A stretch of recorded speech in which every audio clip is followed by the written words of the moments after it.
होलिका पूजन मंत्र। ओम होलिकायै नमः। परम भक्त प्रह्लाद का मंत्र। ओम प्रह्लादाय नमः।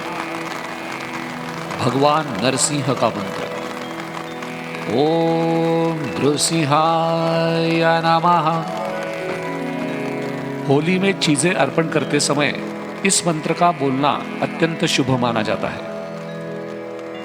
अहकूटाभयत्रस्तैः कृता त्वं होलिबालिशैः अतस्त्वां पूजयिष्यामि भूति प्रदायिनीम्।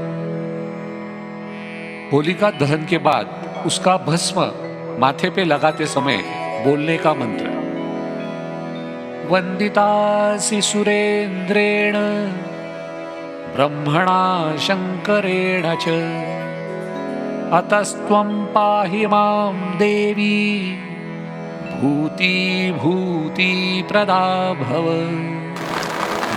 हिंदू पंचांग के अनुसार फाल्गुन मास की पूर्णिमा तिथि को होलिका दहन का पर्व मनाया जाता है। इस दिन भगवान विष्णु की पूजा करने के साथ साथ शुभ मुहूर्त पर होलिका का दहन किया जाता है। इसके साथ ही अग्नि में चावल, जौ, गन्ना सहित कई चीजें अर्पित की जाती है। उसके अगले दिन होली खेली जाती है। आप सभी को डिवाइन एको वाइब्रेशंस की तरफ से होली की शुभकामनाएं।